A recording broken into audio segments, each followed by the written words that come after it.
In this section, we are going to learn the concept, what is algorithm and how we can analyze the algorithm. I'm going to discuss about what is pseudocode, and there are some important functions that we need to understand. And at the end of this PowerPoint, we are going to learn about the big O notation and the variance. Especially, we are going to discuss how we can learn about the complexity analysis. The pseudocode. Maybe you have no idea what is pseudocode. Let's see this slide. When we are doing the analysis of the algorithm, we need to consider one aspect, which we call as the running time. Most algorithms transform input objects into output objects. So we have what is the input. We can type the input. We can read the data for the input, anything for the input, and the algorithm will do something to give output. The running time of an algorithm typically grows with the input size. So if we are dealing with the data analytics, or if we are dealing with the data science, we may have some kind of issue when your data is big. So the input size will affect the running time. If the input is about 1,000 data, we can have this amount of running time. If the input is 2,000 data, maybe the running time is this amount. And when the data increase in the x-axis, we can see the running time also increase as we see in the y-axis. And if you can see here, there are three kind of cases. So in the running time information, there are three kind of cases: best case, average case, and the worst case. If we are having the best case, of course, it is good. But most of the cases, we need to see the average case. So if you're looking at the paper in academic paper that has been published, most of them they will show the average case, but many of them also show the worst case. Why not the best case? Because they do not know what is the computer specification. So they will just analyze the worst case. In the case, if it is very slow, then it will not give any hope to the users. So the worst case and the average case is a common analysis for this kind of algorithm. The problem is the average case time is often difficult to determine. If it is varied between the best and the worst case, we cannot make sure. For example, like this one. This is the worst case, and this is the best case. Maybe we can say, this is the average case, the middle part. But you cannot say something, this is the average. Of course, it is good if we can see the average, but the gap is too big. That's why many people just focus on the worst case running time. Because in the worst case, at least we can say, if you run this algorithm, it will wait about like 120 seconds. But if it is working less than 120 seconds, it is okay. That's why we can say that the worst case running time is easier to analyze. And it is crucial to applications such as game, finance, or robotics. And the question is how to obtain the running time information. Methods to get running time information, there are two. You can do with experiment. So with experiment, you can write your code and then run and then check how long you need to wait until the algorithm send the output. Or we can use theoretical analysis. So we are going to learn about this theoretical analysis more. But of course, yeah, we need to check also the experiment section. Basically, when you are doing your team project, you're going to do these two. Okay? So you need to find the problem you want to address, and you need to write your code, and you need to run your experiments. After you run your experiments, you need to analyze based on the theoretical, and you will check whether your algorithm works really similar with the theoretical analysis or not.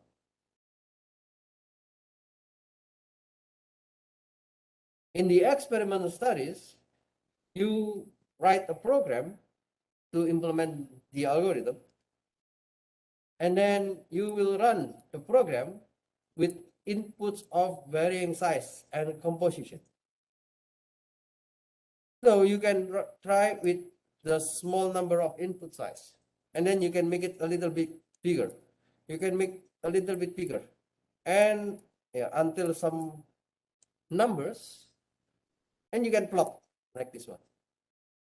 If you can see this kind of performance, then it means you know that your algorithms runs slow when the number of size of the input size is bigger. So we can try with this code. So let's see.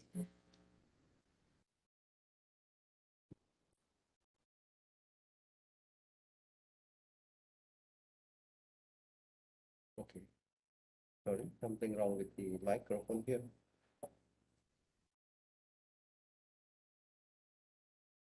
Let me do it.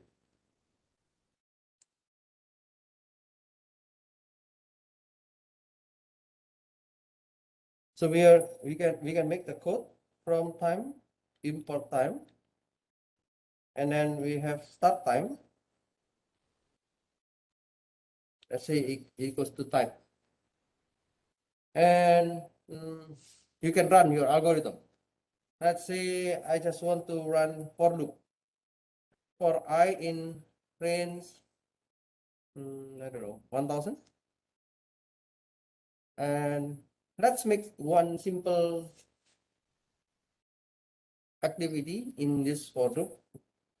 Maybe if I print, it is too much to print. Okay. Let's say I just want to make it as like this one. A equals to I plus 1, for example. And then I just want to get the end time. And I want to know the elapsed. The elapsed time means the end time minus start time. Okay. And at the end, I want to know what is the elapsed time.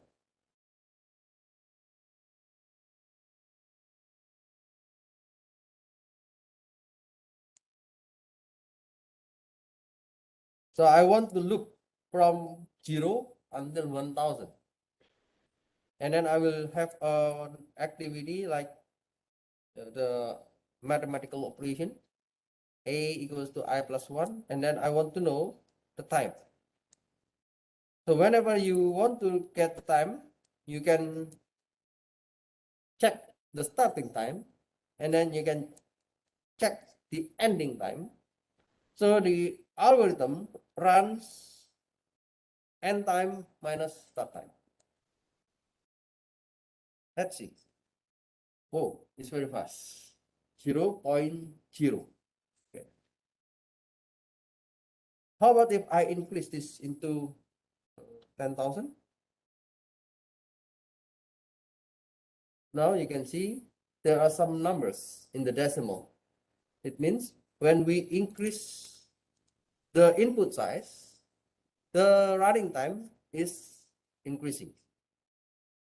If I input one more zero, okay, now the time also increase. If I include one more zero again, okay, the time, yeah, is more or less similar. And if I input one more zero, okay, it takes a little bit longer. Now it becomes about 1 second. If you take one more zero, then you can see it takes more time to run this code. So by using this kind of starting time and the ending time, you can find out your algorithms. If your algorithm works well in the big data, it means many people would like to apply your algorithm, and your algorithm will be the best performance.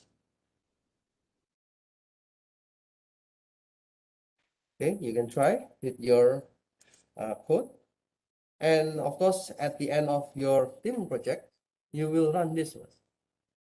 So you can make your algorithm, maybe you make your own function, and then you can call your function here.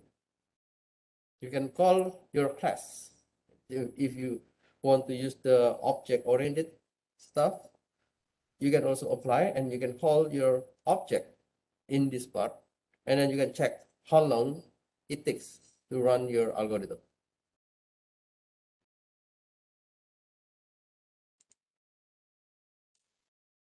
The issue when you are doing with this kind of experiment is it is difficult in implementation. So you still have time until your team project, until you present your result of the team project. I hope that it is not that difficult for you. But in the case of you're doing research or you're doing the application, of course, you will have difficulties to implement soon, and it is necessary to implement the algorithm, which may be difficult. In some kind of problems, you need to have external parameters. So the external parameters, results may not be indicative of the running time on the other inputs which are not included in the experiment. Let's say when you are doing your experiment, there are some problems with the heating system. Because of the weather, your computer cannot run well, so it happens. And other things that might affect your experiments, there are some external parameters. Or your computer specification. If you are using laptop, it is different with your using desktop. Or if you're going to run your algorithm in your smartphone, it will also affect. Okay. So the comparison of the algorithm, it should be under the same hardware. It should be under the same software environment. If it is not in the same environment, then it is difficult to say that your algorithm works better.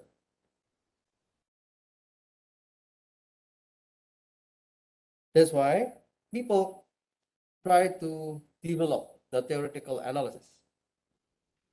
The theoretical analysis, we are going to compare the high-level description versus the implementation. It means we are going to use a high-level description of the algorithm instead of an implementation.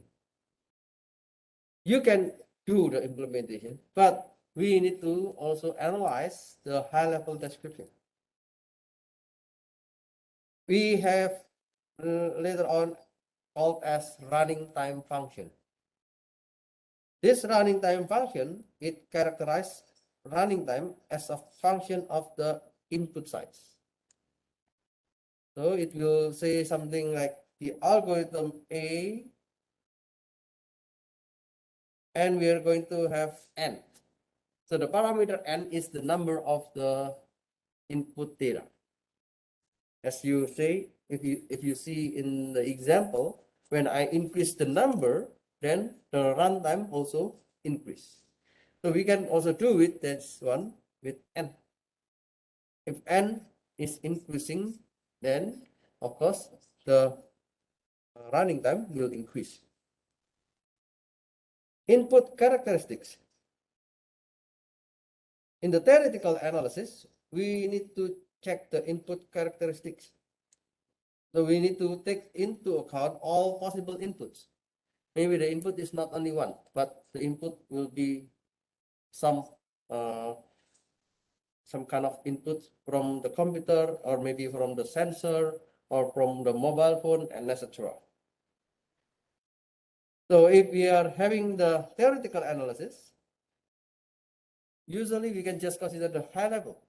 Okay? You don't need to take the different kind of devices for very big consideration.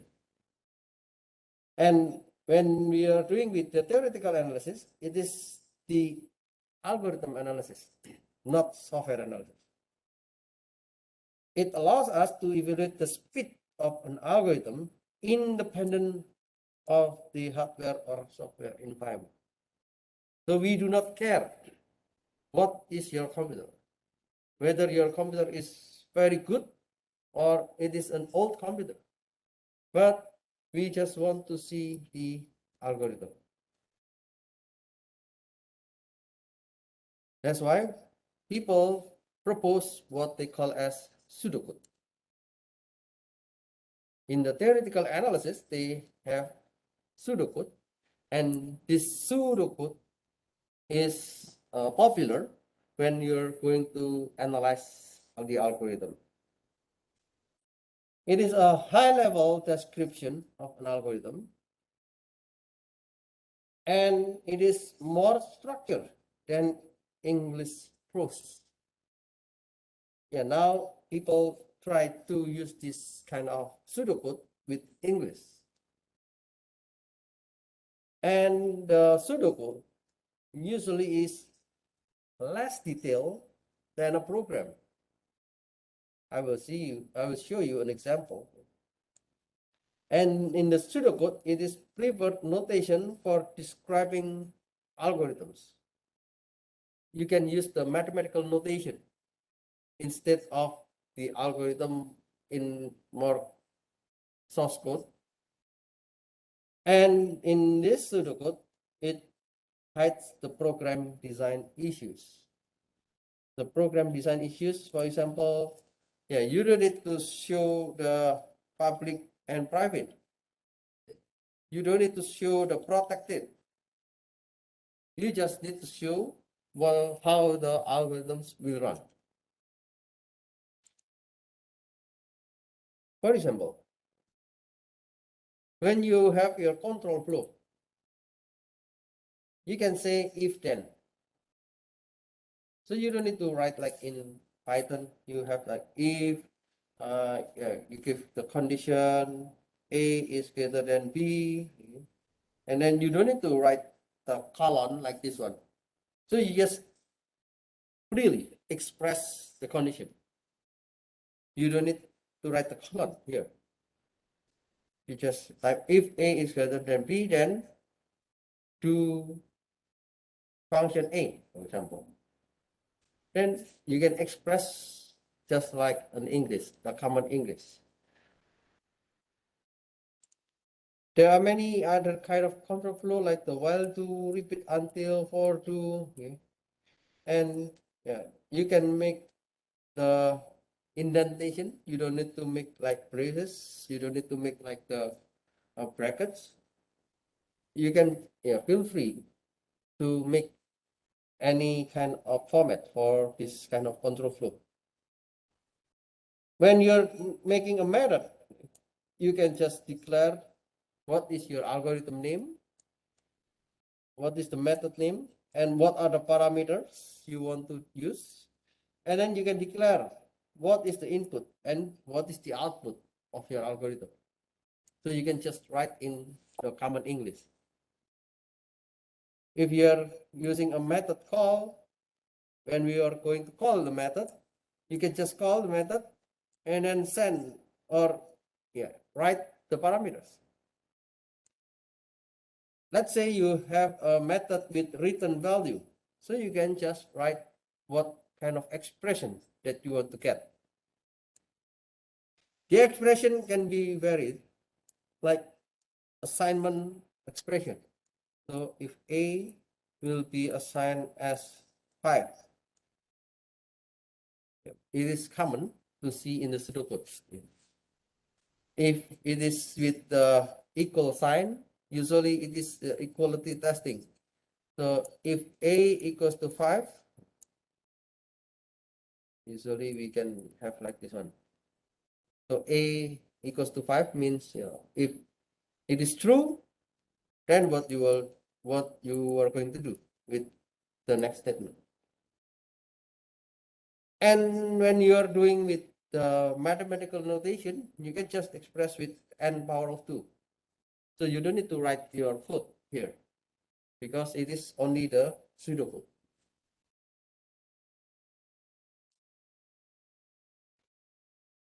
We will check more in our later examples. I will explain also with the pseudocode. In the algorithm analysis, we need to understand some important functions. There are 7 important functions. The 7 important functions here, we have constant, and we have logarithmic, we have linear, we have n log n, we have quadratic, we have cubic, and exponential. So this kind of 7 function, it is different between the literatures. So some literatures they have 6, some other literatures they have more than 7. Of course, we can have more, or we can have less this one, but yeah, the book that we use, this is from the Goodreads. The authors define 7 functions. So I will just use this definition. If it is constant, whenever you have some amount of data, the output will always give you the same number of time. So it doesn't care with the input size. If it is logarithmic, it will increase at the first time, but it will go slowly when the size is big. If it is linear, it will go similar when the n increase, then the time operation will also increase in linear space. So for example, y equals to ax. So this is the linear space, or usually in the other classes in the statistics, we call it like linear regression. There are other functions n log n.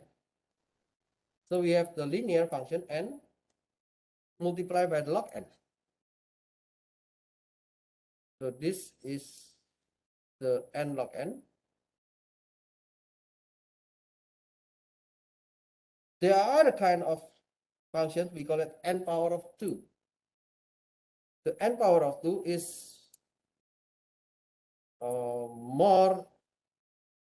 higher for the complexity in the algorithm compared to n log n. So the n log n is still less than n power of 2. but the n log n is higher than O n. So we will learn what is the meaning by O later. There's another function n power of 3. Yeah, I didn't draw this one, but I think it is in somewhere around here. So it is n power of 3. So it's cubic. And the highest one is the exponential. If the function is exponential, it means it increases significantly whenever the number of input size is getting higher in very small inputs. Maybe when the amount of data increased from 5 to 10, then it is very slow. So in the log chart, the slope of the line corresponds to the growth rate. So this is the growth rate of every of the function. In order to understand the algorithm analysis based on the theoretical, we need to understand the primitive operations. Primitive operation means it is the basic computation performed by an algorithm. And it is identifiable in pseudocode. If you have your pseudocode, or some of the paper, they mention what is the pseudocode. It is largely independent from the programming languages, and it has exact definition, not important. So I will let you know what is the meaning by exact definition is not important. And it assumes to take a constant amount of time in the RAM model. I don't care whether your RAM is 16 giga or your RAM is 32 giga or your RAM is 64 giga. We have assumptions. It will give you the same amount. The primitive operation includes some kind of operation like this one. Evaluating an expression. So for example, A equals to B. So this is primitive operation. Assigning a value to a variable. For example, C equals to 5. So this is primitive operation. Indexing into an array. Let's say I have list and then list 1 and I want to check the index 0. So this kind of indexing is also a primitive operation. Calling a method. So I want to call the method display. For example, we learned about that one before. I want to call the method display. So this is a primitive operation. Returning from a method. So when you have a method have display, okay, and then you have return function. So this return statement is also considered as a primitive operation. So those are the example of primitive operation. Now we need to understand how we can calculate the operation. In the first part, I would like to explain to you how we can count the primitive operation. By looking at the Python code, we can count the primitive operations line by line. Let's see this one. So the 1, 2, 3, 4, 5, 6 is the line number. Line number 1, line number 2, line number 3, line number 4, line number 5, line number 6. And then in the line number 1, I have A equals to 1. So I have assignment operator. In the line number 2, I have B equals to 5. So this is also assignment. In line number 3, it is to check whether A is less than B. And then in the line 4, I will have print. In the line 5, I have else. This is a statement. And in the line 6, I have another print statement. If you look at the operation, I can say that all those are the primitive operations. It takes one operation because this is primitive. It takes one operation. It takes one operation because it is only checking. It takes one operation because it is only printing. It takes one operation because it is just checking else. And it is just one operation because it is only printing. So if you check this one, the best for this code is 6 operations. And the worst is 6 operations. Does it affect it by the number of input? No input in this case. The input is constant, 1, 5. So I can say that the algorithm is in approximately constant. Or we can say the O equals to 1. Whenever you have any input here, it will just give you 1. Now I will show you another example. I have prop equals to 1. Okay, so this is line 1. And the line 2, I have a for loop. And this for loop will be from 0 until 5. This is line number 3. I have an operation. The operation is the variable prop. It will be equal to the prop multiplied by I. So this is one operation. Okay, this is also another operation. And at the end, I would like to print the result. If you look at this progress, this is one operation, okay, on the assignment. And this is a for loop. It depends on the number of your input. I can put it as n. So we will have n operations. Of course, in this case, the n is 5. We can just change to 5. But this can be changed. When you change to 1,000, when you change to 10,000, it will affect how the operation will count. So I can just say this is n. What about this? We have two kind of operation. This is the multiplication is one operation, and then the equal sign or the assignment is another operation. So it means there are two. And this will be done for n times. So we have 2n operations. 2 operations will be done for n times. We have 2n operation. And the last one, we just have 1. We have 1 operation. By using the arithmetic, we can just add this all numbers. 1 plus n plus 2n plus 1. So the best at this moment, we have 3n plus 2. And the worst, we have 3n plus 2. In this algorithm, we can say the algorithm is in approximately in the linear function. Or we can have the function which is n. Okay.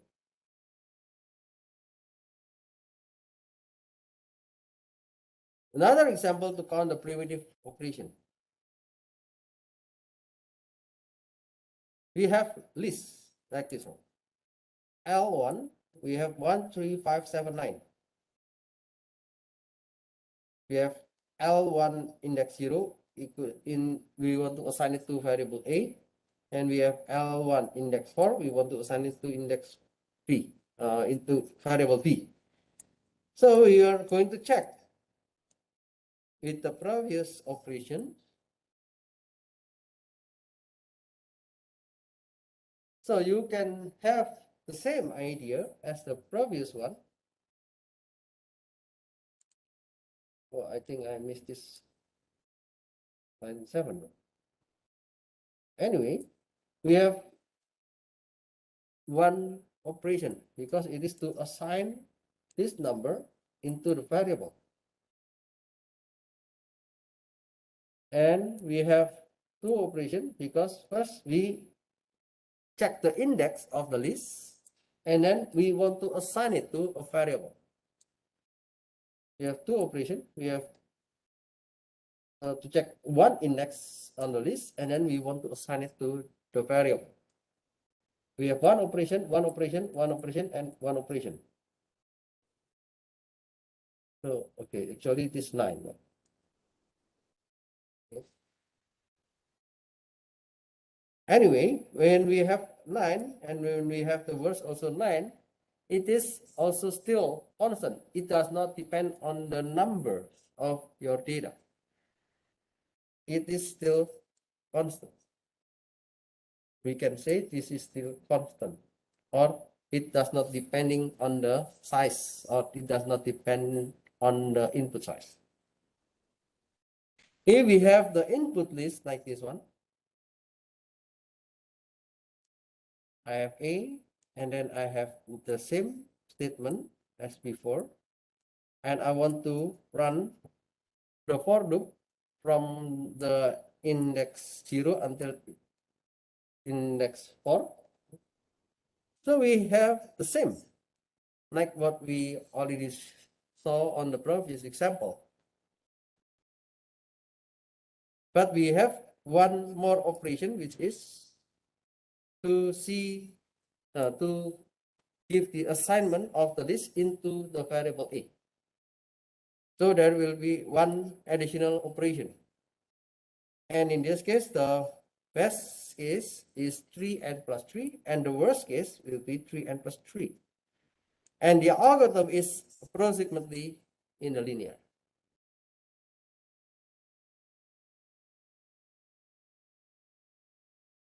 Now, we have another example.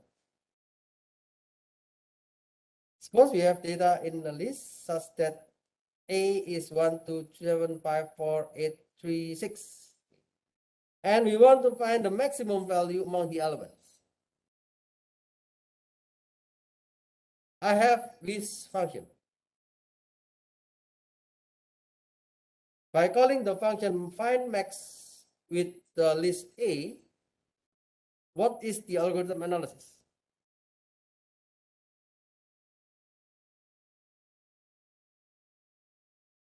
Here we have the first statement, and we have for loop, and then we have if, and we have assignment, and then we have a return statement.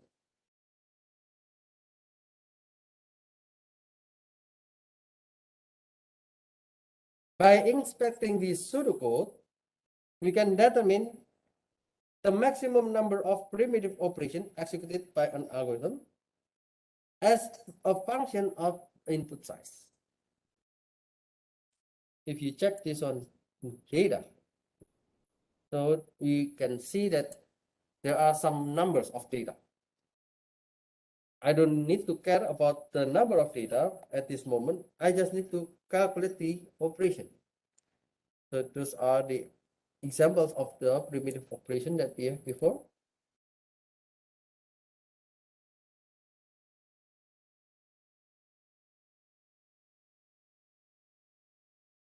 I give the description here. In the line 1, we have the method and we have assignment to one variable data, and then the method name is find max. So we have two operations. In the line 3, there's an assignment value, and also indexing to an array. So we have two operations. And then this for loop, we are going to evaluate for every of the value from the data and we are going to put for every of this one into the variable value. So we have two ops, okay, two operation until we finish the for loop. So we have 2n in this case, and then we have one evaluation of expression here. It is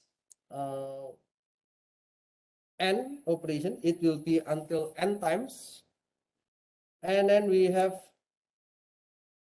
because equals to val. It will be repeating until n times if the condition is true. It means if the condition is true, we will keep doing.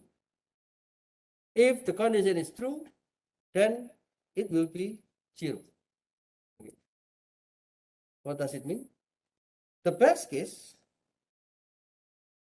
will be 0 operation. So in the case that the if is false, we will never execute this one. So the best case is 0. But the worst case is n time. So every time it will be checked, it will be checked, it will be checked. And the last statement is only returning from a method. So it is one statement. By looking at that one, we can have this kind of operation, and you can check 2 plus 2 plus 2n plus 2n plus whether you want to calculate the best case or the worst case, n plus 1.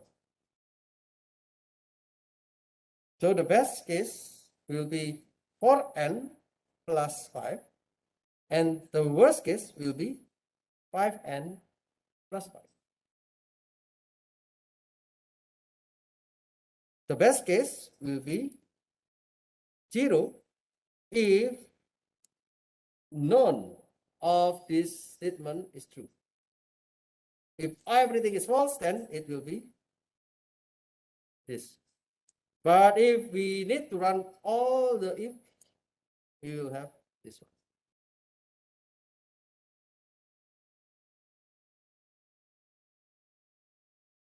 So the estimating of the running time will be 5n plus 5 primitive operation in the worst case, and for n plus 5 in the best case. So we have the A, the time taken by the fastest primitive operation, and B, we have the time taken by the slowest primitive operation.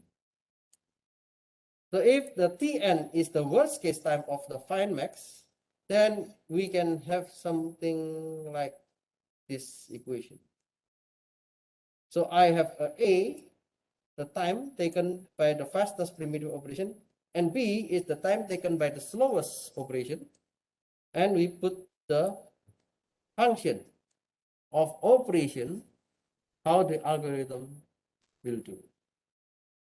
So the running time will be the Tn, because this is the linear and this is also the linear space.